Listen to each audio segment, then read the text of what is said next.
¿Qué es esto? Cuando me hacen la invitación, hablamos de un programa de actualización médica. Ese es el objetivo de esta plática. Ustedes se van a encontrar con síndrome de sobreposición, ¿sí? O solapamiento, para nosotros los más antiguos, y todavía se sigue utilizando el término que no es correcto de bronquitis asmática. Por allá por el año 85, el maestro se molestaba mucho, mi maestro, porque nos decía o es asma o es bronquitis, pero no podemos llamarle bronquitis asmática. Todavía en pediatría se sigue utilizando el término. Tenemos que diferenciar muy bien y es el objetivo de esta plática. ACO, síndrome de sobreposición. Existe un paciente asmático, pero también un paciente con EPOC. Ahorita vamos a ir describiendo qué son todas estas cosas, ¿sí? Pasamos a la siguiente, haciendo bien. Tenemos que poner siempre una justificación para la plática. Cada vez que ustedes vayan a exponer, ya que estén en la parte clínica, para eso nos sirve la metodología de la investigación. Tenemos una materia de investigación dentro de la carrera de medicina o curricular. Bueno, ¿cuál es la justificación de esta plática? Porque la prevalencia de las enfermedades pulmonares crónicas se han incrementado, todos estamos de acuerdo. Por tanto, el conocimiento de nuevos fenotipos, ¿sí? Ya estamos metiéndonos con algo de genética. Los fenotipos, diagnóstico y terapéutica, ¿sí? Se deben tener presentes en la práctica clínica cotidiana. Vean que abarcamos 3 materias. La genética, fenotipos. Otra materia es la introducción a la clínica o la clínica que ustedes van a llevar. Y la terapéutica, cómo vamos a manejar a estos pacientes. Si nos fijamos en el enunciado, podemos entender que el médico tiene que ser integral, no un médico de un ojo, no un médico de un callo, no un médico como ahora queremos entenderlo. Especialidades y subespecialidades, ¿sí? Bien, entonces la siguiente, por eso es, ¿qué objetivos tenemos? Primero, conocer qué es esa cosa, ACO, ¿sí? Hasta el año pasado se llamaba ACOS en plural, hoy se llama ACO o síndrome de sobreposición. Conocer las diferencias en cuanto al diagnóstico y tratamiento de lo que es el EPOC, el asma y este síndrome de solapamiento o sobreposición. Esto tiene 4 años, que lo han llamado así la escuela española, pero como somos muy copiones, pues luego no sabemos ni qué estamos hablando. Y, por supuesto, un tercer objetivo es que nosotros actualicemos nuestro conocimiento. Por favor, la siguiente. Para no olvidarnos, ¿sí? ¿Qué es una enfermedad pulmonar obstructiva crónica? El EPOC. ¿Por qué se da? Vean aquí. Y luego, un síndrome de sobreposición asma-EPOC. Entonces, englobando todo esto es ACO. Pero a fin de cuentas estamos hablando de un síndrome de sobreposición donde un paciente asmático va a terminar siendo epoposo. ¿Sí? ¿Por qué? Entonces ya surge una pregunta. ¿Por qué? Pasamos a la siguiente. Vamos a empezar a definir qué es el EPOC. ¿Continuamos? Sí. Es una enfermedad común, prevenible y tratable. ¿Cómo? Oye, no fumes, no te expongas al humo de la leña, no estés en lugares contaminados. Con una limitación persistente y progresiva del flujo de aire, ellos ya no pueden meter el aire adecuadamente o satisfactoriamente, pero parcialmente, fíjense aquí la palabra parcialmente reversible, ¿sí? No dice reversible. Hay una inflamación en el pulmón exagerada frente al humo de tabaco o partículas, gases nocivos. El señor pintor, el mecánico, el peluquero, ¿sí? Que son partículas extrañas a nuestro organismo que tenemos que evitar. Las exacerbaciones y comorbilidades contribuyen a la gravedad de los pacientes. Los pacientes con EPOC se están agravando. Ahorita llueve y se ponen malísimos.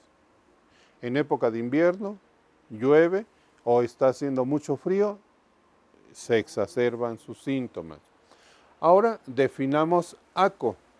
Es un síndrome de sobreposición. Se trata de un paciente con asma, va a terminar siendo epoposo o con EPOC, que ya dijimos enfermedad pulmonar obstructiva crónica, y termina siendo este síndrome de sobreposición.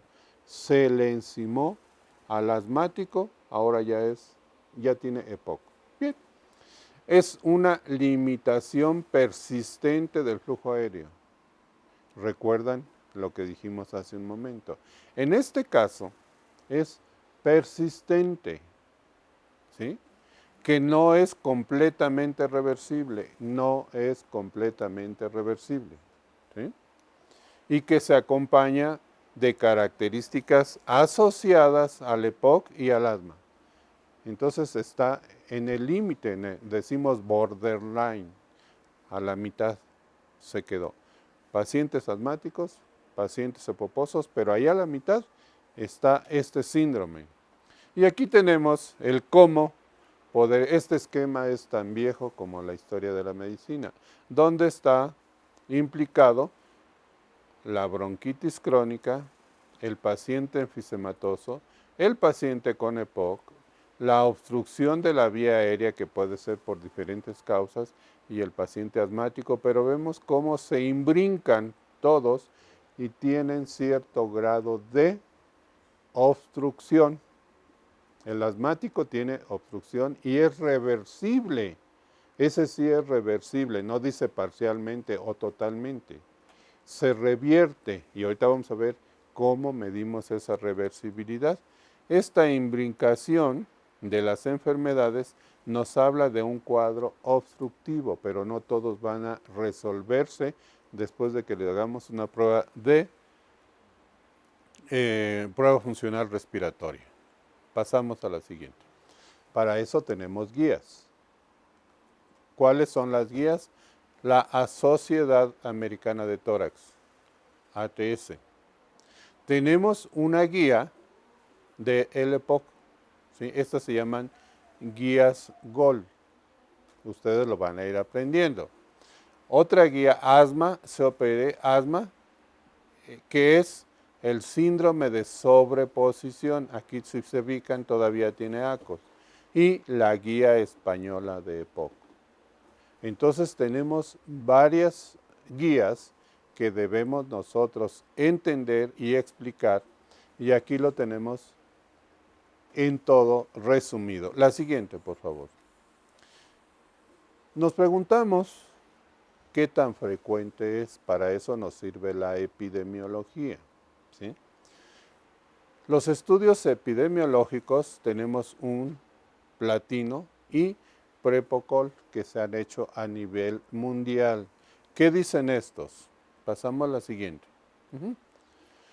Desde el punto de vista epidemiológico, hay un cuarto lugar de morbimortalidad o ocupa hoy en día el cuarto lugar de morbimortalidad.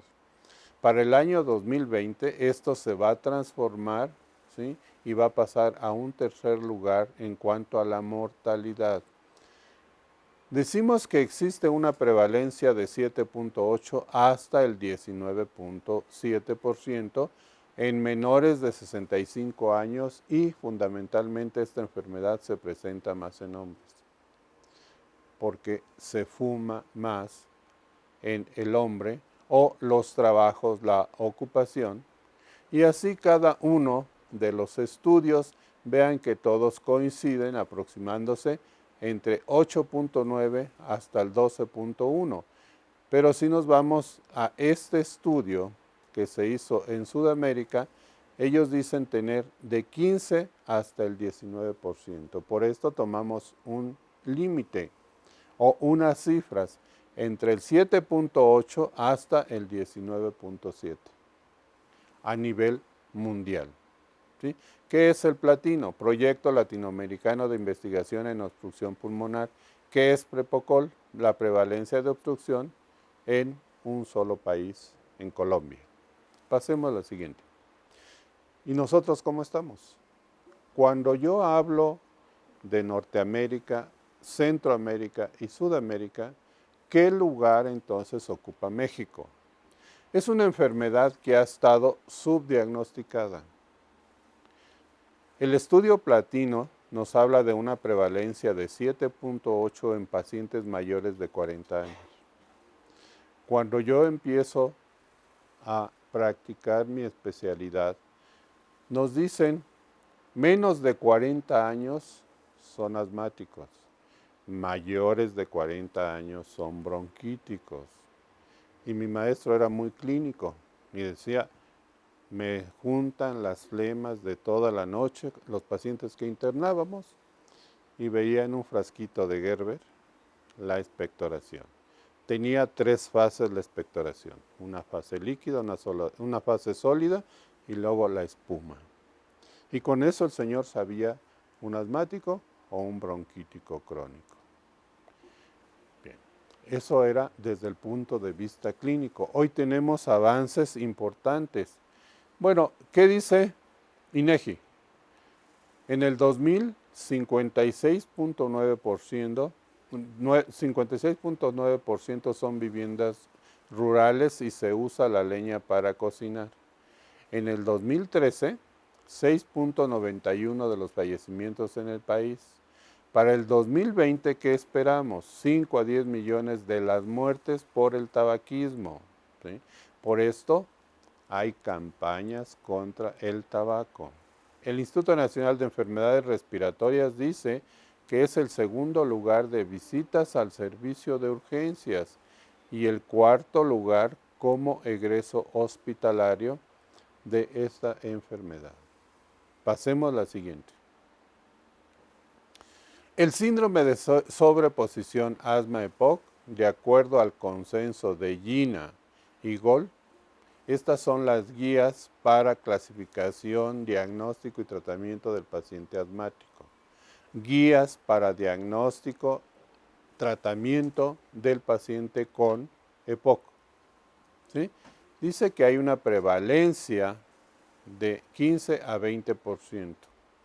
Nuevamente, el estudio platino que nos sirve como referencia hizo un estudio de 667 pacientes con EPOC, donde había, después de hacerle las pruebas funcionales respiratorias, ¿sí?, 12% de la población de estos 767 tenían EPOC, 1.7 tenía asma y el ACOS tenía 1.8.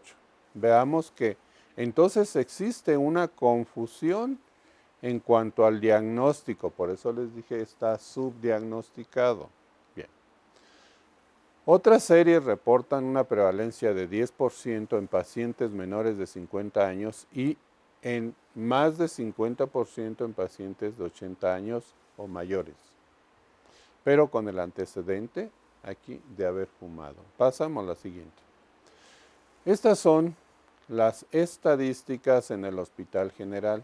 Vean, el asma tenemos 16.16% de pacientes asmáticos y de EPOC, enfermedad pulmonar obstructiva crónica, 12.77%. ¿Qué dice en cuanto a los motivos principales de egresos de neumología, que es donde ven el EPOC? De enero a diciembre del 2017, hubo 36 pacientes que habían egresado, de los cuales 14 mujeres y 22 hombres. Siguiente, por favor. ¿Cuál es el impacto socioeconómico? También debemos de ver el impacto. Tienen una sobrevida mayor a 8 años después de haber sido diagnosticados, de los cuales 26% fallecen. Entonces, es problema, por supuesto. Si has fumado toda la vida, tenemos que tener este alto índice de fallecimientos. En Estados Unidos hay más de 24,000 millones, se gastan más de 24,000 millones de dólares anualmente. 60% de la esperanza de vida perdida si se diagnostica el EPOC a los 45 años. Esta manera de medir la esperanza de vida para las diferentes enfermedades también es algo de moda, en donde, ¿qué esperanza de vida tengo yo, doctor, cuando he fumado 20 años? O nos preguntan la esperanza de vida de un paciente con cáncer pulmonar por haber fumado, pues esto se reduce notablemente. Ya. En México, ¿cuánto nos cuesta tratar a un paciente? 73,303 pesos. Pero esto va hasta 139,978. Yo le pregunto a los pacientes que llegan fumadores, ¿cuántos años tiene fumando? Ahorita vamos a sacar los paquetes año. ¿De cuáles fuman? Y no sé, los más caros ahorita valen 20 pesos.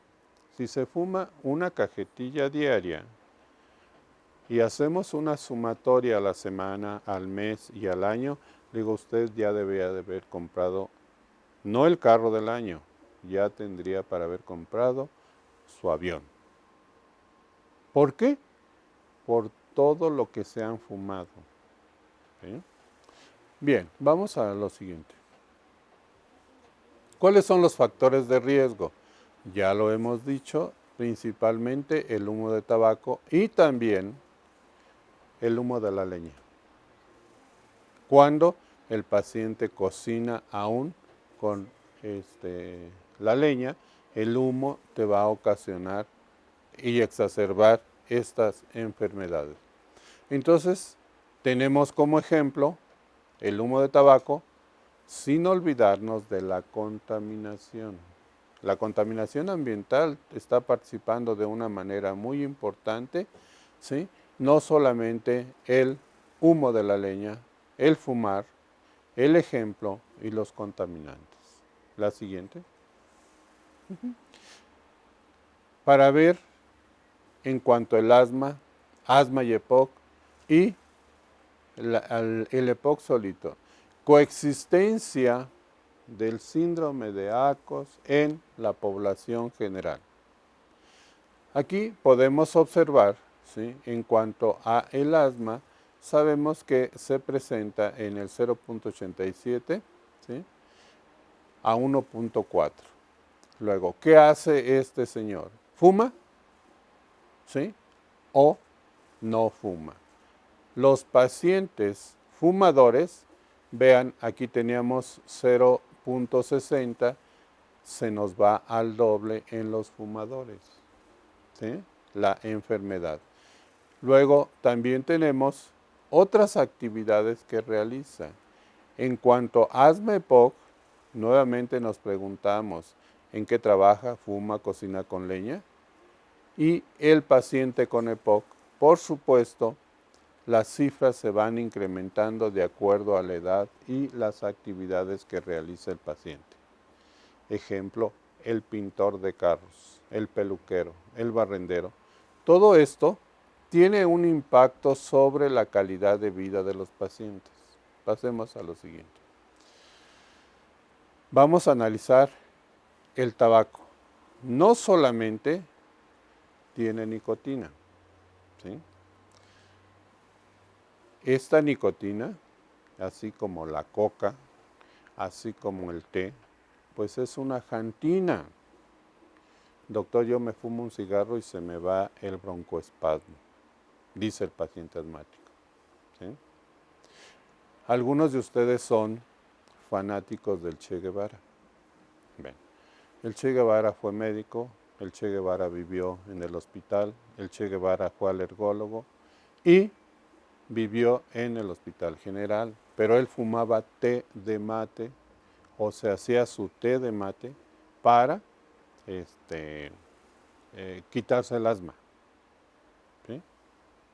Y todo lo consumimos como un té tan natural. Pero los tés tienen, igual que el cigarro, nicotina. El té tiene teobromina, todos los tés. Por eso unos nos aceleran el café, la Coca-Cola nos excita, pero otros nos bajan. El té de tila, el té de azares, nos calman, ¿sí? Tómate tu té de tila cuando estás muy exaltado, pero son las jantinas las que excitan el sistema nervioso o bien deprimen el sistema nervioso.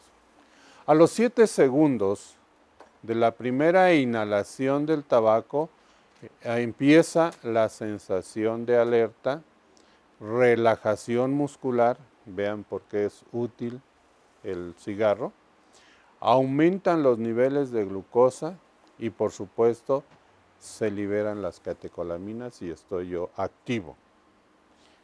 Al levantarse nos tomamos un café, otros se fumarán su cigarrito y se sienten súper ligeros.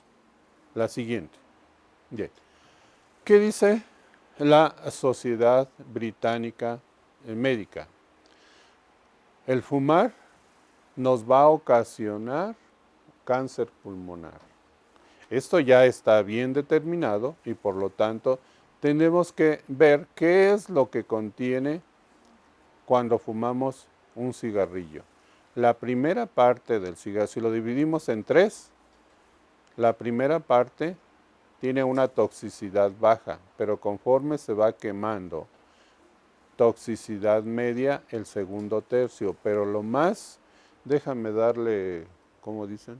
Las 3 al cigarro, a las colillas de cigarro, y es donde se encuentra la más alta toxicidad, porque ya se guardó todo lo de este cigarro. La siguiente. Bien. ¿Cuántas partículas tiene un cigarro? Todas estas, 4.700. Y vean lo que contiene. Vamos a empezar, como las manecillas del reloj. Ácido acético, ácido estiárico, amoníaco, arsénico, que es tóxico, benceno, butano, cianuro de hidrógeno, cadmio, que son metales muy pesados. Les estoy ejemplificando dónde está cada uno de ellos, ¿sí? Las baterías, por supuesto, tienen esto. Cloruro de vinilo, en las bolsas, en los celulares. Formaldehído, estireno, lo que tienen las llantas. Todo lo que nos fumamos, los que fuman. Fenol, metano, metanol, ¿sí? Monóxido de carbono, naftalina, níquel, polonio, ¿sí? Entonces, tolueno y acetona. Todos estos componentes son tóxicos para nuestro organismo. Pasamos a la siguiente. Bueno, aquí abajo, la Organización Mundial de la Salud en 1988 instituyó el primer Día Mundial sin Tabaco, que se conmemora el 31 de mayo. Por esto hay diferentes eventos relacionados con el no fumar. La siguiente. ¿Sí? ¿Cuál es la historia natural de esta enfermedad? Primero, pues empezamos jugando, fumándonos un cigarrito por imitación. Qué bueno que ya no se puede fumar en la escuela. ni en el hospital, ni aunque estés de guardia te van a permitir fumar porque te van a castigar. Te vas a la calle y allá fumas. Entonces empezamos copiones, porque mi amigo me cae bien, está fumando, bueno, pues me fumo un cigarrito. Pero entonces empiezan eventos bioquímicos y celulares, a tal grado de que cuando yo tengo necesidad de la nicotina, tengo que fumar. Cuando el paciente fuma de una manera exagerada, ya hay alteraciones fisiológicas. Doctor, al subir la escalera, me fatigo. Si subo el metro, me fatigo y tengo que hacer varias escalas, ¿sí? Los signos clínicos y radiológicos empiezan a aparecer y, por supuesto, la evidencia patológica que nos va a llevar hasta la muerte. Pasamos a la siguiente. Tenemos el pulmón, ¿sí? Aquí hay cambios celulares muy importantes, las células se mueren. Si nosotros hacemos una citología de la expectoración, vamos a ver ahí el humo, como cuando vamos al centro, hasta los calcetines se ponen negros, el pantalón y la bata se pone negra por la contaminación tan alta. Alteraciones fisiológicas en el intercambio gaseoso, ¿sí? Los signos radiológicos y la disnea, por supuesto que no se dejará esperar, y la evidencia patológica donde el enfisema, estas bulas enfisematosas que se forman en el pulmón y las alteraciones radiológicas, el paciente necesariamente tiene que morir. Pasemos a la siguiente. ¿Cuál es el mecanismo patológico? ¿Qué es lo que le pasa a un individuo que tiene esta enfermedad, que fuma? ¿Cuáles son los mecanismos influyentes en la limitación del flujo aéreo? Pues es una enfermedad de la vía aérea pequeña a nivel del alveolo. Los tubos, ¿sí? Bronquios y bronquiolos no sufren. Hay sufrimiento, pero donde va a llegar todo esto es al alveolo. Hay una inflamación, hay fibrosis, se forman tapones de moco y hay un incremento en la resistencia de la vía aérea. Por lo tanto, esto me lleva a la limitación del flujo aéreo. La siguiente. Hay destrucción del parénquima, ¿sí? Pérdida de los espacios alveolares y por lo tanto la elasticidad se va a perder. Pasamos a la siguiente. El humo de tabaco más los contaminantes del medio ambiente, ¿sí? Van a estimular directamente a los receptores de los linfocitos o de las células T. Aquí tenemos el epitelio respiratorio. Por supuesto, hay una inflamación a nivel del epitelio. Pero también las células dendríticas captan estos antígenos, que es la función primordial de estas células, captación de antígenos que se los van a presentar a los linfocitos Th1. Y esto, ahora que lleven inmunología, lo van a entender perfectamente, ¿sí? Hay participación de las células T y vean, aquí aparece una estirpe, ¿sí? de Th17. Este linfocito Th17 que secreta interleucina atrae al macrófago hacia el sitio de la inflamación. Atrae al neutrófilo hacia el sitio de la inflamación. Entonces, vamos a ir viendo que va a predominar una inflamación eosinofílica y una inflamación neutrofílica, en donde vamos a diferenciar desde el punto de vista de histopatología. Bien. Cuando se liberan estas células, van a liberar sus mediadores químicos, que son las proteasas neutras. Estas son muy lesivas al epitelio respiratorio y nos van a dar una fibrosis de la vía aérea pequeña, ya dijimos a nivel alveolar. Pero también se pierde la pared alveolar y entonces tenemos el enfisema, ¿sí? También nos producen una hipersecreción de moco. Y estamos ante un fenómeno inflamatorio, la inflamación de la vía aérea por los mediadores químicos de las células que participan en la inflamación. ¿Cuáles son entonces estas células? Miren, en el asma hay un infiltrado donde van a predominar fundamentalmente los eosinófilos, pero hay escasez de neutrófilos.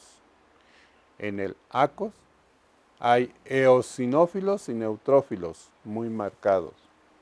En el EPOC van a predominar los neutrófilos y escasos eosinófilos. Así de sencillo yo hago una citología de la expectoración en los pacientes asmáticos, pacientes con ACOS que yo estoy sospechando, o bien en el paciente con EPOC.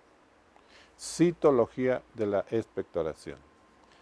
O también, ahora que lleven respiratorio, les van a hablar del estudio específico de cada una de estas células, ¿sí? En el asma van a predominar los mastocitos, en el ACOS probablemente participen, pero en el EPOC no vamos a encontrar los mastocitos. Entonces, las células cebadas van a predominar fundamentalmente en el asma. Acá no.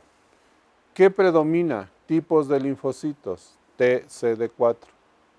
Las citocinas TCD4 nos van a llamar a estas células, sobre todo al mastocito y al eosinófilo, mediante la interleucina 4 y la interleucina 3, la interleucina 5 y la 13, para que predomine fundamentalmente los eosinófilos y los mastocitos. Pero en el ACOS van a predominar los linfocitos TCD4 y TCD8 positivos. ¿Sí? Acá, por supuesto, tenemos TCD4 y TCD8. Pero también en ACOS, vean que predominan ya los macrófagos alveolares, al igual que en el EPOC, pero en el paciente asmático no tenemos la participación de los macrófagos. Participan, pero no de una manera tan importante. En el asma, en el músculo liso tenemos hiperplasia e hipertrofia del músculo liso. En el ACOS, hiperplasia del músculo liso más hipertrofia, pero luego se hace ya el enfisema, la pérdida de las paredes alveolares. En el EPOC, enfisema con destrucción alveolar y entonces ya se forman esos sacos gigantes. En el asma no hay enfisema, en el ACO hay fibrosis peribronquial y en el EPOC también hay fibrosis. Vean, la palabra fibrosis, se hace duro y rígido el pulmón y no hay intercambio gaseoso. Engrosamiento de la membrana basal.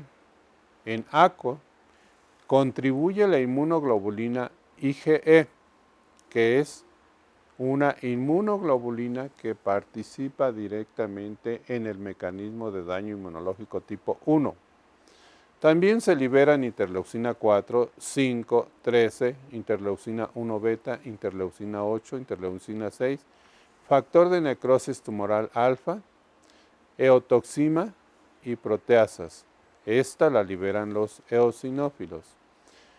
Luego, en el EPOC va a predominar la interleucina 1 beta, interleucina 8, 6, factor de necrosis tumoral alfa y las proteasas, que son las que destruyen el parénquima pulmonar.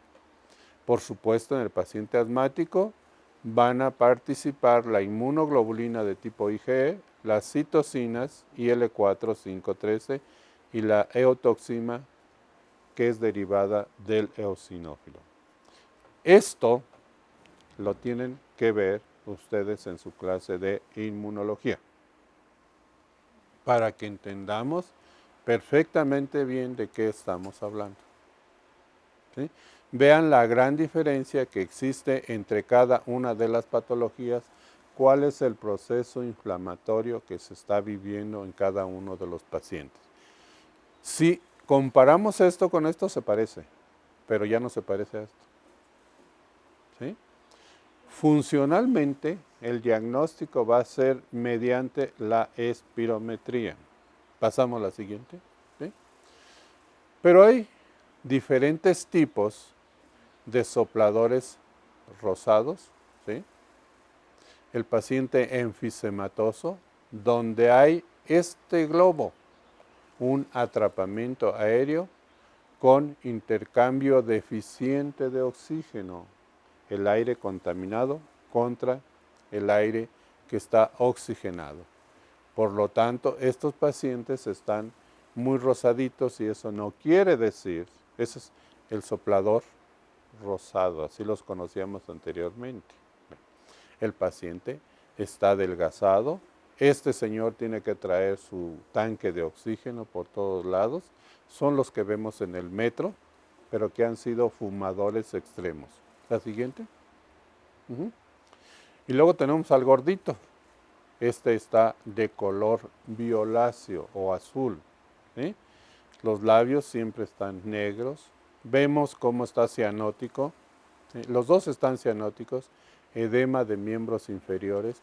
¿A qué se debe todo esto? Porque hay una inflamación aquí. Vean que el tejido está inflamado, pero también hay depósito de moco que el paciente no puede expulsar.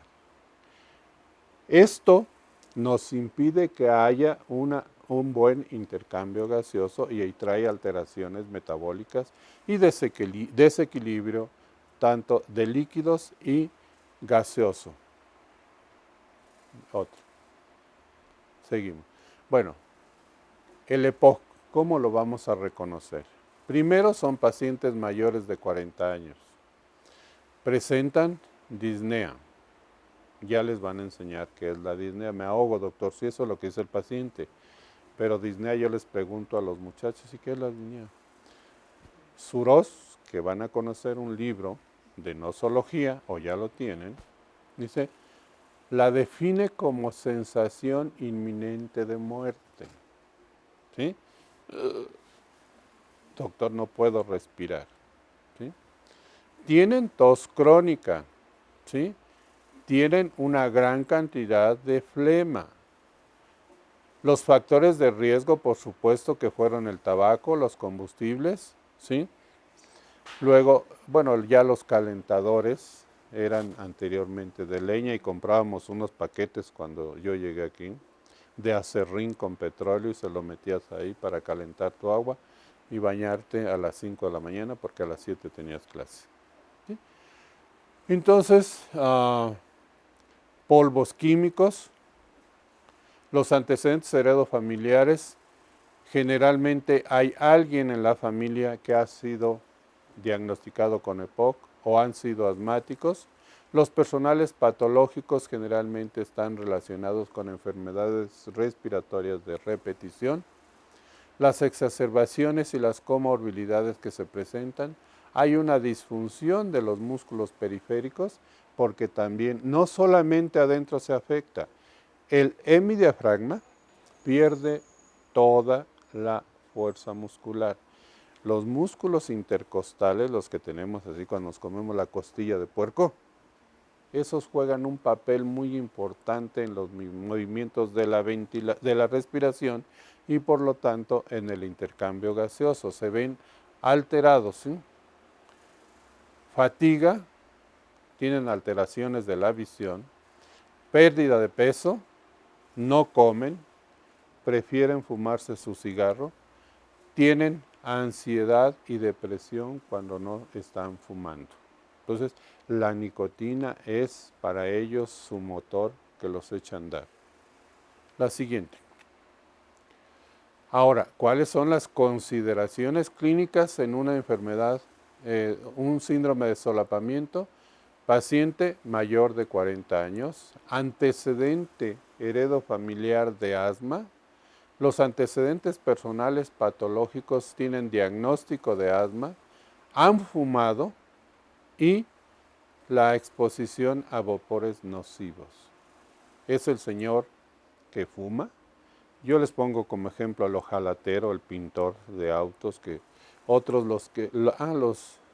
los del Cruz Azul, porque lo aprendí de los pacientes, los que inhalan el cemento, esos son los del Cruz Azul, porque están inhalando vapores y gases nocivos, ¿sí? El tiner, el cemento, silastic, no sé qué tantas cosas se chupan.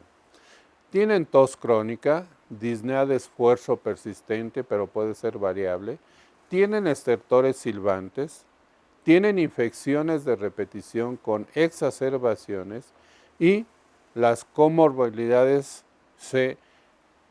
hay pérdida o se suman también a la pérdida de la función pulmonar. La siguiente. La historia clínica, por supuesto, nos va a valorar la intensidad de los síntomas.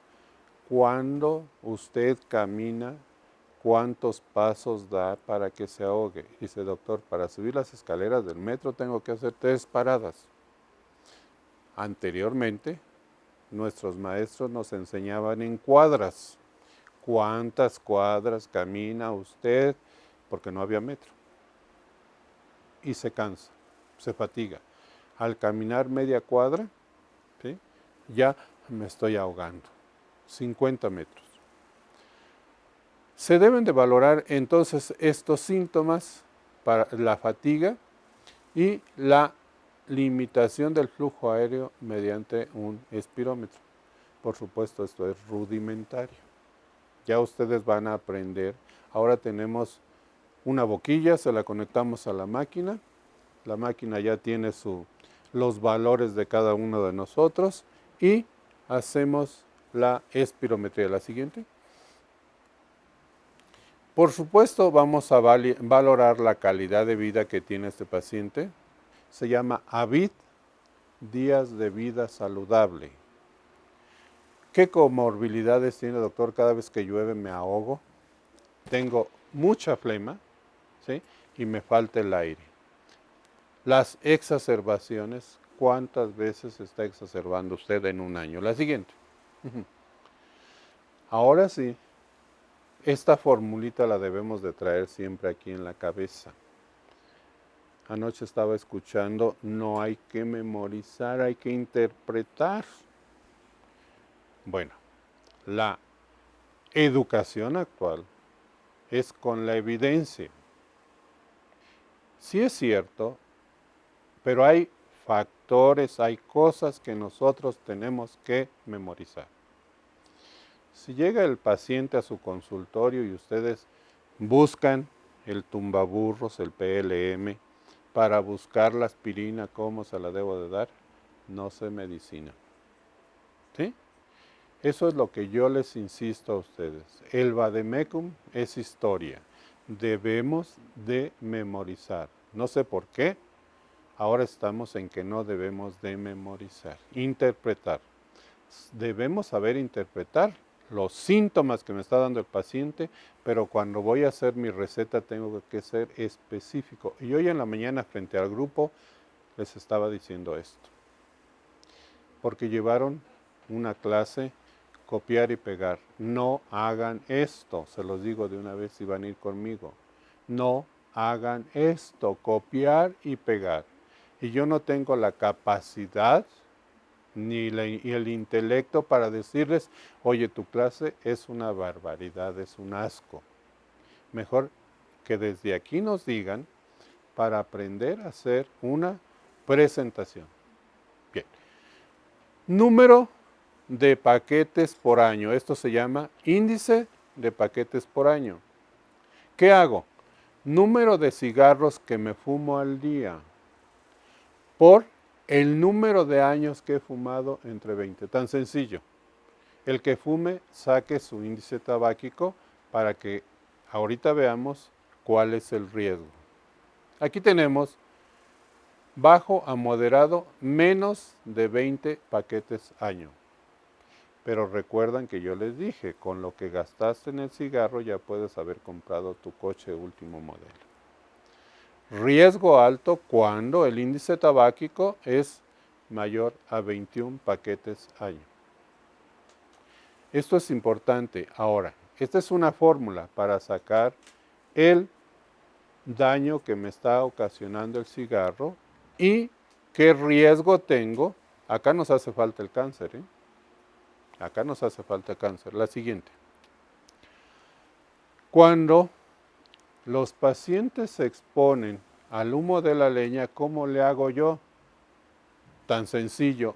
¿Cuántas horas está usted en la cocina metiéndole la leña al fogón?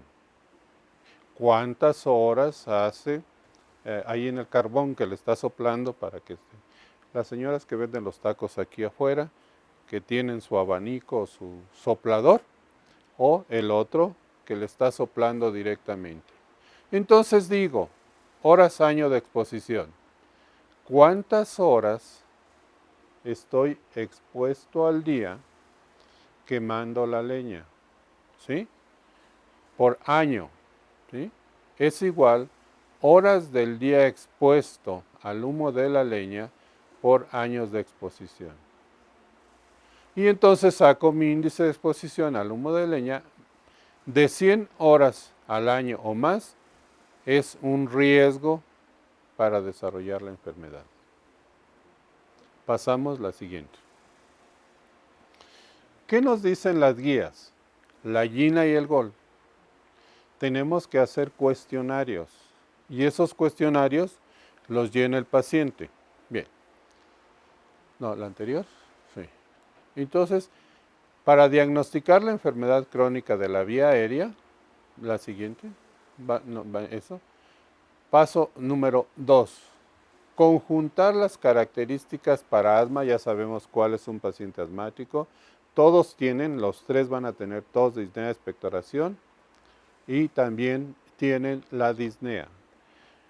Pero está el hiperreactor bronquial, doctor, ¿y qué hago yo aquí? Si el paciente asmático tiene una hiperreactividad bronquial, ¿cómo debo de diferenciar? Porque hay alguien que se metió al baño, puso cloro y sosa cáustica, no sé por qué las mamás tienen esa costumbre, y salen con una hiperreactividad bronquial y el cloro y la sosa queman, destruyen el epitelio respiratorio y tienen una tos crónica hasta que no se regenere ese epitelio respiratorio. Entonces, comparar las características a favor de cada diagnóstico y seleccionar un diagnóstico específico.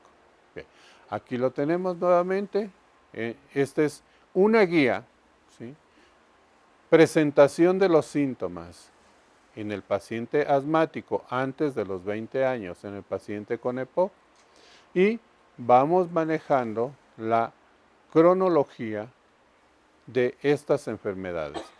Hay antecedentes familiares, historia familiar, la función pulmonar, cómo se encuentra en este paciente, ¿sí?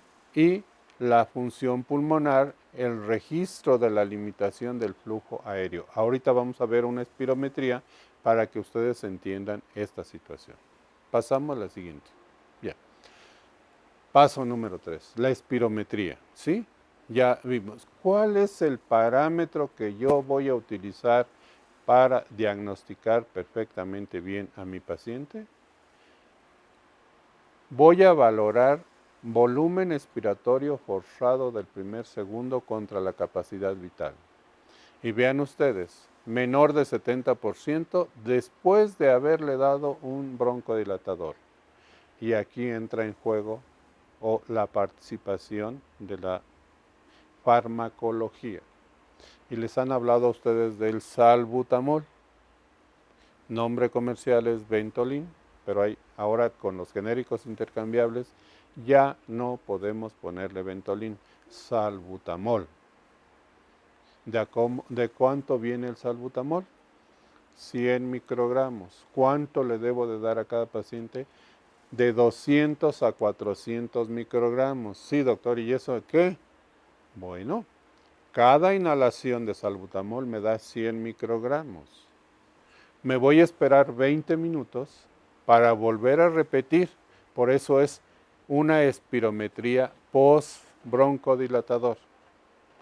Y entonces el salbutamol relaja la vía respiratoria y vamos a ver qué características debe tener cada uno de ellos. La siguiente. Paso 4, tratamiento. del asma, bueno, tenemos que considerar varios medicamentos. De entre ellos, si es una inflamación de tipo alérgico, los corticosteroides. ¿Sí? Estos son, nos vamos a ir encontrando LABA, LAMA, SAMA, agonistas beta 2 de acción prolongada. El SABA, slow, baja acción, corta acción. ¿Sí? Y el tratamiento para el EPOC. ¿Le vamos a dar oxígeno? Entonces vean cómo hemos ido por pasos.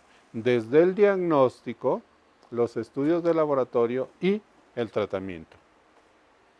Cuando llegan conmigo, les digo, las presentaciones tienen que ser definición. Yo empecé por definición. El impacto epidemiológico, la fisiopatología, estudios de laboratorio y gabinete y por último el tratamiento. ¿Sí? Paso 5, es necesario. No puedo manejar al paciente, soy un médico general que me encuentro en una comunidad donde nada más estoy en el centro de salud haciendo mi servicio social, lo refiero con un especialista.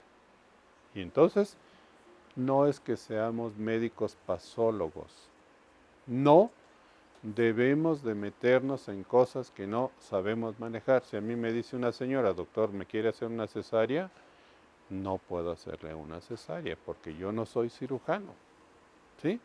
Si conocemos nuestras limitaciones, vamos a tener buena medicina. Vamos a ser buenos médicos. Pero si yo oriento muy bien a mi paciente a quién debo de referirlo, tenemos que tener cuidado. Hay charlatanes. ¿Sí? Así el merolico que está ahí fuera del hospital vendiéndoles miles de cosas, esa no es medicina científica. Con los conocimientos, con una base científica, nos equivocamos. Imagínense nada más el señor que está aquí afuera de la escuela curando todo. Sanación, te saca tumores y te cura todo.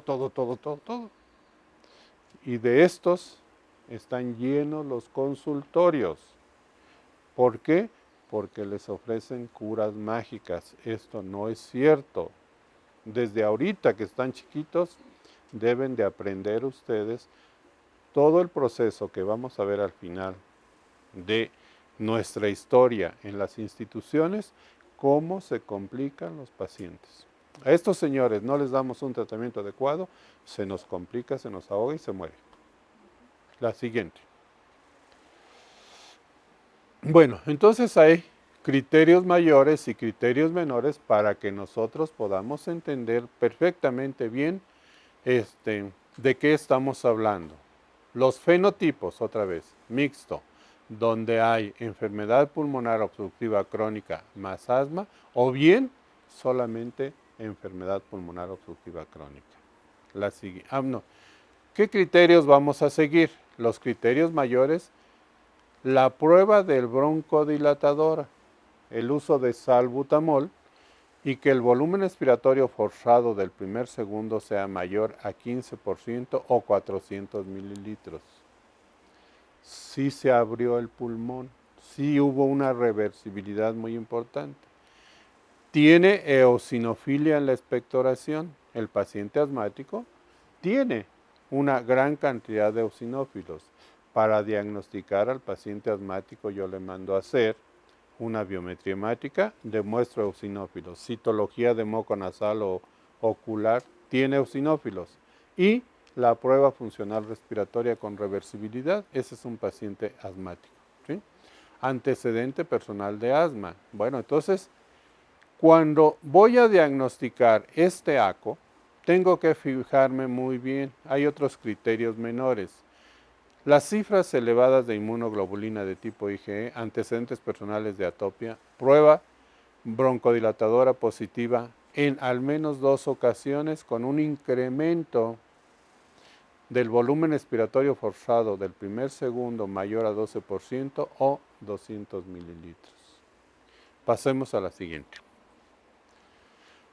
Otra manera de que nosotros nos demos cuenta es mediante cuestionarios. Y es muy sencillo, yo se lo doy al paciente, ¿sí? Estoy muy contento. Ya. Nunca toso. No tengo flemas. Y así él va contestando y va clasificando, ¿sí?, cada uno de estos puntajes para que yo, o de las casillas, para que yo al final tenga cierto número de puntos. La siguiente. Y así tenemos la valoración de la disnea. Grado 0. Me ahogo o me falta el aire antes de hacer una actividad física o ejercicio intenso. Grado 0, perdón. Grado 1. Me ahogo o me falta el aire al caminar rápido cuando voy en una cuadra, por ejemplo, o al subir escaleras o un cerro, doctor. Yo vivo en el Cerro de las Campanas y doy un paso y tengo que hacer media hora para llegar a mi casa. Grado 2, hay falta de aire, ¿sí? Al caminar en espacios planos, tengo que hacer paradas muy seguido. Grado 3, tengo ahogo, falta de aire que me obliga a detenerme. Lo que les decía, tengo que pararme para subir las escaleras del metro. Este ya no sale. Este está conectado a la máquina ahí y el Seguro Social le tiene que mandar su tanque de oxígeno cada mes. La siguiente. La espirometría lo tenemos que hacer pre-broncodilatador y post-broncodilatador. También difusión de monóxido de carbono y también la pletismografía, que ya eso es más elegante.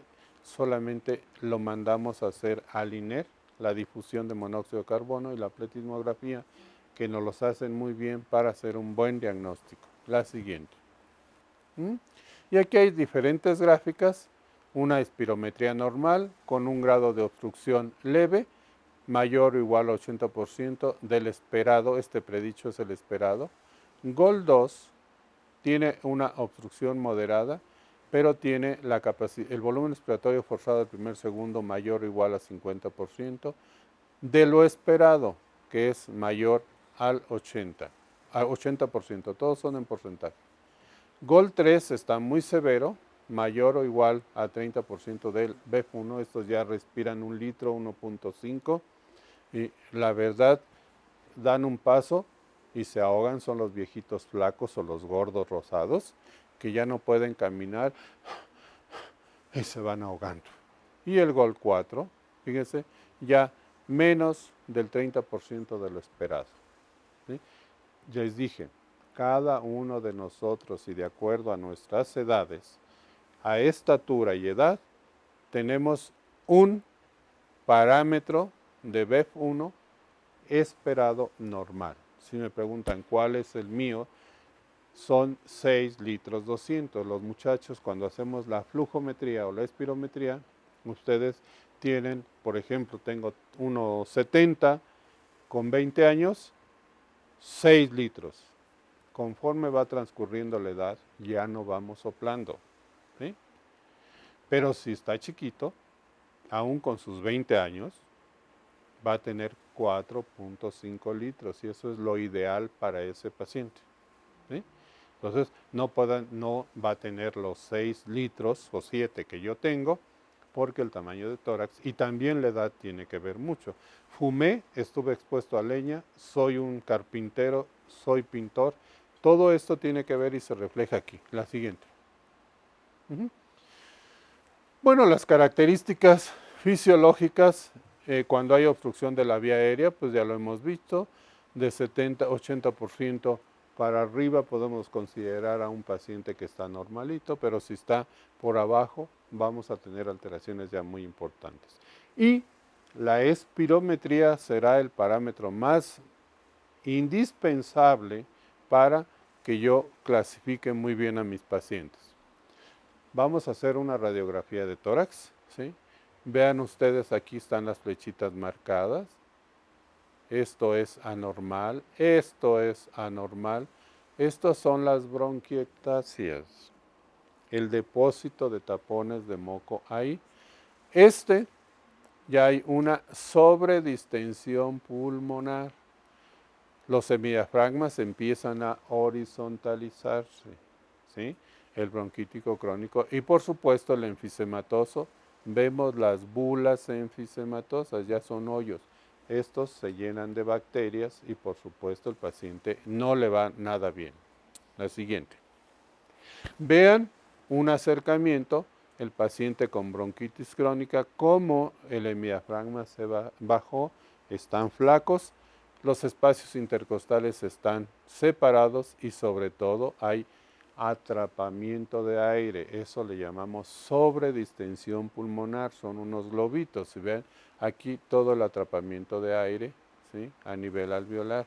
Aquí se nos forman los tapones de moco y entonces nos hacen las bronquiectasias, que son las complicaciones de esta enfermedad. La siguiente, la radiografía del paciente asmático es normal, pero también tenemos que hacer una tomografía de alta resolución. La siguiente. Volvemos ya a observar, ¿sí?, el enfisema panlobulillar o paraseptal. Aquí, cerca de los lobulillos, ya empezamos a ver estos hoyos, ¿sí? Aquí, estas líneas, aquí.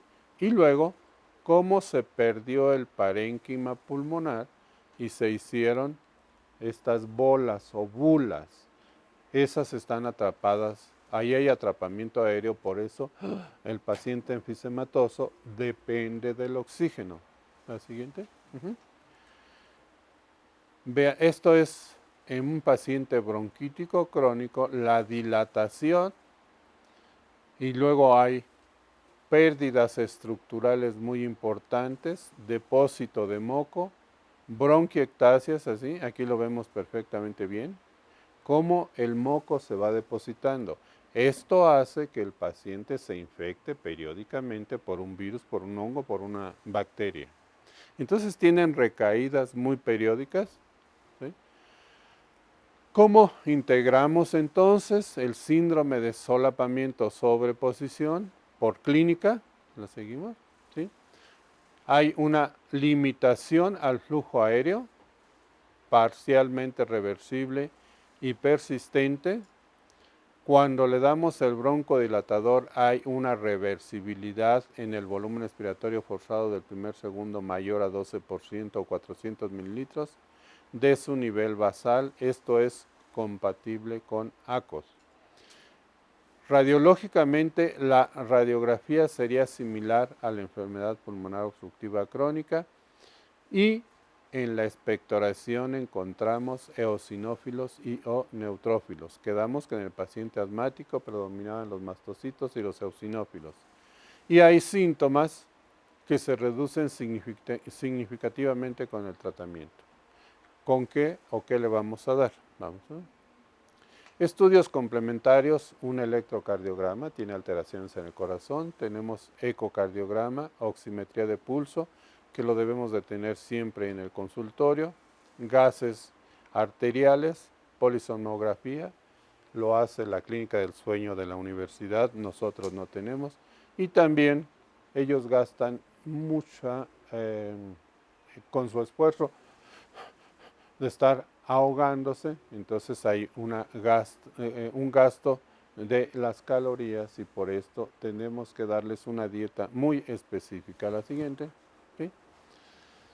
De acuerdo a la gravedad, pues hay diferentes grados de esta patología y de acuerdo a Gold, así está bien, la anterior, porque nos falta aquí. Siguiente, la siguiente, ¿sí? Ahí. ¿Cuáles son las comorbilidades que se presentan en los pacientes? Cáncer, síndrome de apnea obstructiva del sueño. Estos señores se ahogan cuando los internamos, amaneció muerto, porque no tienen un intercambio gaseoso. Cuando viene el virus de la influenza, se mueren los gorditos. Cáncer del pulmón, depósito de moco, bronquiectasias, paciente asmático, el cor pulmonale, diabetes mellitus, hipertensión, cardiopatía isquémica, enfermedad cerebrovascular, síndrome metabólico, depresión, ansiedad y osteoporosis. Todo esto le puede presentar el paciente. Pasamos a la siguiente, ya hablamos de comorbilidad. Entonces, ¿qué debemos dejar? Dejar de fumar, insistir con el paciente, aliviar los síntomas, reducir la mortalidad, mejorar su estado de salud general, prevenir y tratar exacerbaciones y mejorar la tolerancia al ejercicio. ¿Han visto estos señores que andan hasta en el metro? Pero traen su oxígeno ahí y con el cigarro por acá. Eso es muy característico. La siguiente. De acuerdo a Gold, ¿sí? La primera elección vamos a utilizar bromuro de ipratropium por razón necesaria. Este es un fármaco anticolinérgico y salbutamol. El anticolinérgico me quita la tos, me ayuda para relajar un poquito la musculatura lisa, pero el salbutamol es el que me abre para que yo pueda respirar adecuadamente. Cuando es leve, bueno, pues podemos, ¿sí?, utilizar o mezclar un anticolinérgico con un agonista de larga acción o corta acción. Miren, no podemos hacernos fantasiosos. Yo quiero darle un agonista beta 2 de acción prolongada con un antiinflamatorio esteroideo, ¿sí? Por ejemplo, el Ceretide. Le vale 1,000 pesos al paciente con 60 inhalaciones. Lo tiene que hacer en la mañana y en la noche y le dura 30 días y lo tienen que estar utilizando continuamente. Pero el grado moderado, por eso hicimos las cuentas allá atrás, ¿sí? El costo. El severo, cómo se debe de manejar. Y muy severo, ¿sí?, para aquí ya, estos son inhibidores de una enzima fosfodiesterasa, ¿sí? Bloquean a los receptores de adenosina. Tenemos que llegar a ello, sí, pero estos son carísimos. Le pregunté, esto lo hace Pfizer. ¿Cuánto cuesta el Ruflumilar? Daxa se llama, 7,000 pesos para un mes. Tenemos el Seguro Popular y a ustedes les va a tocar trabajar así. Y no vamos a tener más de que salbutamol e ipratropium. Usted no se puede salir de ahí. Entonces necesitamos, los costos en la medicina son altos. Y el paciente, aquí necesitamos adherencia terapéutica, pero la educación del paciente es fundamental. Pasamos a la siguiente. Ya terminamos, les voy a presentar un caso clínico. Este es el nombre del paciente. Tiene 44 años de edad, originario y residente de la Ciudad de México. Es un profesor de primaria. La siguiente. Esos son los datos generales. ¿Qué tiene como antecedentes? Cuando hacemos la historia clínica, que se les va a enseñar a ustedes. Madre es hipertensa, padre tiene rinitis alérgica. Estos son antecedentes de atopia. Se internó a los 2 años por un cuadro neumónico, sin agente etiológico aislado. Tiene índice tabáquico positivo desde los 17 años a razón de 15 cigarrillos al día. Esto nos da el índice tabáquico de 12 paquetes por año. Tiene unas pruebas cutáneas que las hacemos nosotros positivas a ácaros, a pólenes y a la cucaracha. Tiene diagnóstico de asma desde los 11 años con tratamiento irregular. Actualmente está utilizando salmeterol fluticasona 50 contra 250 microgramos cada 12 horas, ¿sí?, y salbutamol como rescate. Pasamos a la siguiente. Su padecimiento actual acude a valoración por un incremento de la tos, sensación de opresión torácica, que es disnea, de medianos esfuerzos. No tiene fiebre, incremento en la cantidad de expectoración sin cambios en la coloración, y una característica del paciente asmático es que tiene muchas flemas. ¿Sí? ¿Cuánta flema arroja usted en 24 horas? Uy, doctor, anteriormente, fíjense qué curioso, medíamos la cantidad de flema en botes de chiles. Y en la Basinic, así nos enseñaron. Hoy no, hoy lo medimos en frasquitos de Gerber, en un vaso. ¿Sí? Por supuesto, la clínica ha cambiado. ¿Sí? Pero evolucionamos desde la basinica hasta un vaso. Y yo les pregunto, ¿y cuánto tiene un vaso? ¿Y cuánto tiene un frasquito de Gerber? El frasquito de Gerber tiene 125 mililitros y el otro es de 250, el más grande. Pero un vaso chocomilero, 250 mililitros. Cosas tan sencillas, tan prácticas que no podemos nosotros entender, porque no nos los han enseñado. Nuestros maestros eran clínicos, pues tenemos que seguir siendo clínicos nosotros para educarlos a ustedes. Bien. No hay fiebre y la expectoración, cuando no tiene ni color verde ni amarillo, no está infectado. Entonces, tiene sin coloración la expectoración. Hacemos la exploración física, los movimientos de ampliación y amplexación, qué tanto se está distendiendo el pulmón hacia los lados y hacia el frente. Eso se los van a enseñar también a ustedes. Normal, pero tiene sibilancias discretas expiratorias al momento de sacar el aire. ¿En dónde están? Debajo de las escápulas. Y luego, los ruidos cardíacos en el corazón, no hay soplos ni otros ruidos agregados.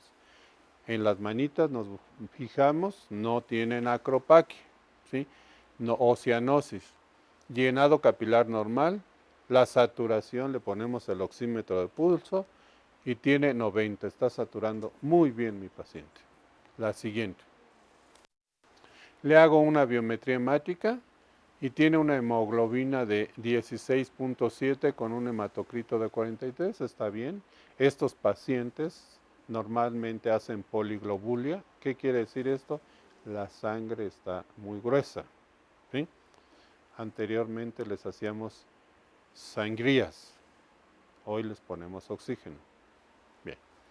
Los leucocitos no está infectado, los neutrófilos están por encima del valor normal, los linfocitos tienen 1600, las plaquetas están normales, se le hizo procalcitonina 0.05, eosinófilos de 4.5 están por arriba, la glucosa está elevada. La siguiente.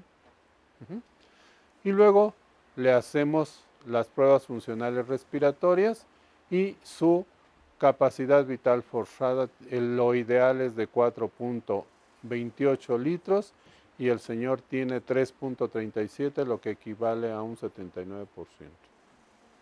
Pero le dimos el broncodilatador y se incrementó a 3.58. El volumen respiratorio forzado del primer segundo, su ideal es de 3.35 litros, él tiene 2.50, le hace falta un litro, ¿sí? Esto es 74%, le damos el broncodilatador y se va a 79%, de 74 a 79. Volumen respiratorio forzado contra capacidad vital, tiene una mejoría notable después del post-broncodilatador. Entonces, este paciente nos está reuniendo los requisitos que nosotros necesitamos para clasificarlo, no como asma, no como EPOC, sino como un síndrome de sobreposición. La radiografía de tórax, si ustedes se fijan, no está tan manchada ni tan fea. Tiene sobredistensión, pero los espacios están conservados y por lo tanto decimos que la radiografía de tórax es normal. Esta es la panza, por eso tiene aire. Este es el corazón. Oiga, doctor, esa mancha blanca, ¿qué es? Pues es su corazón, ¿sí? Y este es el pulmón. Cuando vayan a la carnicería, dice el bofe que le compran al gato y lo apretamos y ahí se siente como cuando tronamos los globitos de papel ese que traen los aparatos chinos, así se percibe cuando palpamos esa situación. La siguiente. En resumen, ¿qué podemos decir? Tiene que ver los factores de riesgo como el género, la edad, índice a que ha estado expuesto a humo de leña, infecciones recurrentes, hiperreactividad de la vía aérea, el tabaquismo, la atopia, exacerbaciones agudas y, por supuesto, la contaminación por biomasa. Los factores de riesgo desde el vientre, cuando estaba embarazada mi mamá, exposición a humo de leña, infecciones de repetición, hay una susceptibilidad genética, desarrollo pulmonar deficiente, desnutrición y bajo peso al nacer son factores que contribuyen hacia la obstrucción de la vía aérea. Me pregunto, ¿es un paciente asmático? ¿Es un paciente con asma? ¿Es un paciente con EPOC o enfisema?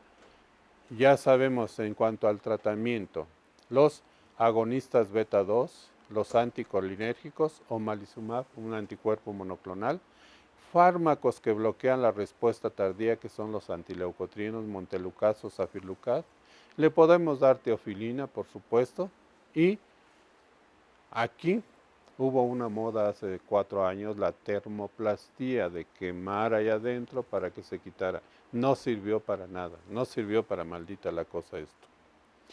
El ACOS, tratamiento específico para asma y o EPOC, hacia dónde está más inclinado. ¿Ya? El tratamiento, nuevamente esteroides, vean, no va cambiando, salvo por escala. Tenemos una escala por pasos, paso 1, 2, 3 y 4 para tratar al paciente asmático. Igual que Gina nos da esto, pero aquí vamos a mandarlo a rehabilitación, que tenga oxígeno en la casa y, en caso necesario, la termoplastía bronquial. Conclusiones. ACOS es un síndrome muy frecuente que se presenta hasta en el 20% de la población. Al realizar un diagnóstico diferencial aceptable mediante la fisiología pulmonar. Conclusión muy importante. ¿Quién me va a dar el diagnóstico de esta enfermedad? La espirometría. Como para hacer el diagnóstico de asma yo necesito esto. No por clínica, por eso hay tanto paciente subdiagnosticado. Si yo no demuestro una reversibilidad adecuada en el paciente asmático, por supuesto que no es un paciente asmático. La terapéutica debe ser multidisciplinaria, educar al paciente e identificar y reducir la exposición a factores de riesgo, que consiste en educación del paciente. Con eso concluyo mi participación. Ya lo sepan. Doctor, ¿qué opina de los espirómetros que usan los pacientes a nivel de caseros? No, esos no son espirómetros. Esos se llaman flujómetros. Porque los venden así, ¿eh? No. Es un flujómetro. Es un tubito. Eso nos sirve para el control del paciente asmático en su casa. Eso es para controlar el asma. Y porque yo le estandarizo, viene semaforizado para los muchachos, verde, puedes pasar el alto, rojo, párate, amarillo está en preventivo. Entonces tengo que hacer muy bien esa clasificación para que al mes que venga a consulta, cuántas exacerbaciones presentó mi paciente. Eso se llama flujómetro y es como una pluma. Gracias, doctor. Los muchachos, antes de que se vayan, a ver.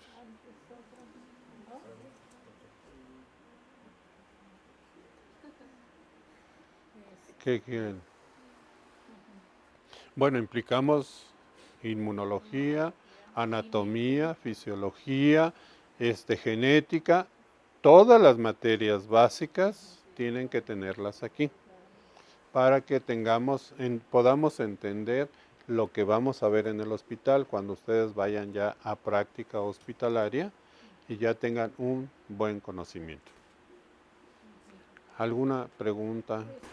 En una paciente embarazada, con los cambios propios del embarazo, el útero crece, ¿no? Sí. El útero crece y disminuye la capacidad vital. Así, en el pulmón. Los pulmones se hacen más chiquitos. se suben. Pero con antecedente de asma, doctor, ¿usted recomendaría preventivo para esa paciente embarazada, ¿qué recomendaría? No, el tratamiento de una mujer embarazada asmática es igualito. Igual. Los agonistas beta 2, los antiinflamatorios esteroideos, los anticolinérgicos, lo que sí no debemos de utilizar son los inhibidores o los bloqueadores de los receptores de los leucotrienos, y los antihistamínicos debemos de prohibirlos durante el primer trimestre del embarazo. De ahí en fuera puede utilizar todos los agonistas beta 2, las metilxantinas, bromuro, dipropio, salbutamol, sí. La combinación que es el Conviven, el tratamiento es igual. Lo que sí debemos de evitarles son anticuerpos monoclonales, que ahorita estamos estudiándolos, debemos de evitarle antihistamínicos y sería los antileucotrienos. Son los fármacos que no debe de tomar una mujer embarazada. Y ahí en fuera, el tratamiento es igual a un paciente asmático. Sí. Gracias, doctor. Cuando en un paciente ya con EPOC de varios Años. años diagnosticado, se le sugiere que se le haga una ventilación. ¿Qué tan probable es que se regrese de esa ventilación y de que haya una mejora? Porque, bueno, yo tenía entendido que ya cuando tiene mucho daño, esa ventilación, cuando se le llega a retirar, que se colapse el pulmón. No. Para eso tenemos una sustancia que se llama factor de surfactante. El daño anatómico que vimos en el enfisematoso depende de los años de evolución. Y estaría mal planteada la pregunta. Yo le puedo retirar el oxígeno al paciente o que está conectado al ventilador, al mecánico cuando rentan sus aparatos. Es difícil, ya no pueden dejar de usar el oxígeno y se les recomienda por lo menos 6 horas durante toda la noche.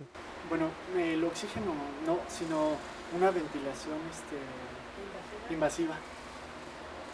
Por eso, entonces ya estamos hablando el paciente que está en terapia. Sí, en terapia intensiva. Bueno, ya el paciente que llegó, ya le hicimos traqueostomía, llámese asmático, llámese enfisematoso, bronquítico crónico, que llegó complicado, le tenemos un tubo, ahí sí lo debemos de ahí está sedado, vamos a poner el último escenario, está sedado, para que no luche contra la máquina, ¿sí?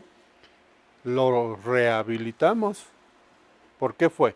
Porque hizo una neumonía, porque tuvo un traumatismo, porque tiene bastante secreción, porque tiene una infección viral, ese escenario en un sidoso o en un paciente que tiene una micosis asociada, le podemos quitar el ventilador, sí se lo debemos de quitar y que él solito vuelva con su mecánica ventilatoria. Ese escenario es el que está en la terapia intensiva de un servicio de neumología o en una terapia intensiva general.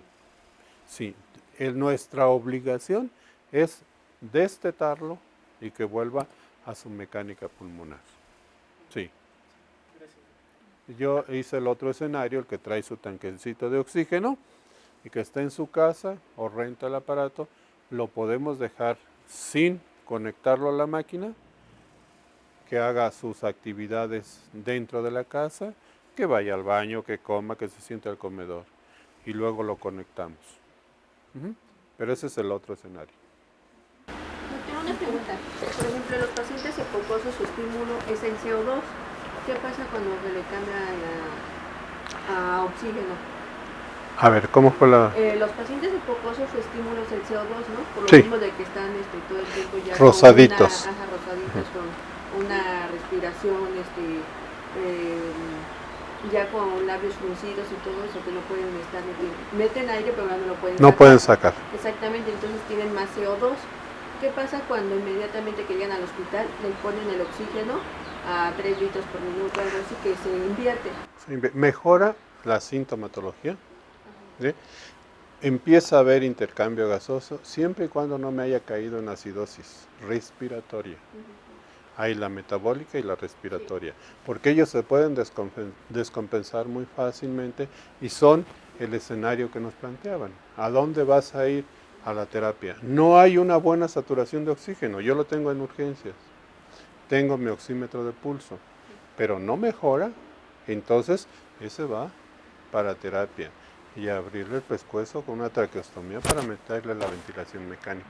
Porque decían que, por ejemplo, los pacientes hipocosos que ya se han mantenido así durante varios tiempo, que ya se acostumbraron a respirar. A vivir así. Ajá. Entonces, si les quitan su estímulo, en este caso ya es el CO2, no afecta neurológicamente. ¿No? Sí, bueno, si está muy mal controlado, ¿sí? Los que están súper infectados por un hongo, por una bacteria o por un virus, esos sí se nos mueren, pero como moscas. Pero si está con su sintomatología estándar, tiene una exacerbación, le metes oxígeno, mejora notablemente, porque mejora el intercambio gaseoso. Le estamos dando 3 a 5 litros por minuto, segundo por minuto. ¿Sí? Y entonces hay intercambio gaseoso y esa alteración metabólica, esa alteración respiratoria que tenía, mejora notablemente y todo el organismo, porque esos no saben ni quiénes son, están dormidos continuamente y vemos los electrolitos séricos y están hechos un relajo. Entonces sí mejoran, siempre y cuando no esté ocupado por ahí el parénquimo pulmonar. Me refiero, tienen como complicación una neumonía, o el gordo que llegó infectado con un proceso de tipo viral, ¿sí? O tiene un hongo, el joven o el viejo con una micosis pulmonar, hay que tener mucho cuidado. Pero sí mejoran con la simple aplicación de oxígeno, mejor. Y les metemos un broncodilatador, como las cantinas, ¿sí? Mejora porque empieza a relajar el músculo liso. El organismo es sabio y noble, siempre y cuando lo sepamos hacer. Sí. Pero si yo le póngase vapores en la casa, métase el eucalipto, ¿verdad? Vapores de eucalipto, póngase Vaporub, póngase miles de tonterías, ese no va a mejorar y se nos va a complicar. El ambiente húmedo no le sirve para nada. Necesitamos oxígeno. ¿Alguna otra pregunta? Cuando se realizan las aspiraciones, ¿qué número de aspiraciones es recomendable hacer? Por ejemplo, cuando el paciente siente que tiene mucha flema, ¿es cada vez que sienta que tiene flema o...? Porque hay pacientes que sienten que tienen flema, pero no, cuando se aspira no sale mucho, y se aspiran muy seguido. ¿La aspiración daña el epitelio? Sí. Como ejemplo, yo tenía una paciente miasténica que la teníamos que aspirar continuamente porque las flemas, lo mismo sucede con el asmático, el epitelio se daña y te sangra y se te mueren. A mí se me murió una y no se me ha olvidado. ¿Sí? Eso sí hay que tener mucho cuidado con no debemos de ir más allá de las carinas, donde se bifurca la tecla, donde se divide hasta ahí, y no meterte hasta allá abajo, porque un sangrado no lo podemos parar con nada. Entonces, ¿el número de aspiraciones es...? No te puedo decir 3, 4, 5. No, sí, dependiendo de la evolución del paciente. ¿Sí? Aspiramos, lo escuchamos, para eso tenemos el estetoscopio, yo lo estoy escuchando cada media hora, cada hora, y veo y valoro. Está atascado de secreciones, hago una aspiración, pero con mucho cuidado. De igual manera las nebulizaciones. Las nebulizaciones es el paciente que anda caminando, está disneico y tiene una gran cantidad de estertores, ya sean roncantes o silbantes. Le pongo una micronebulización. Ahí se utiliza el salbutamol y el ipratropium y un antiinflamatorio, la fluticasona, para desinflamar. A los 20 minutos que terminó, ya se relajó, ya se abrió y está respirando perfectamente bien. Sí, eso sí lo hacemos, eso sí es cotidiano, pero el complicado a la terapia. Sí.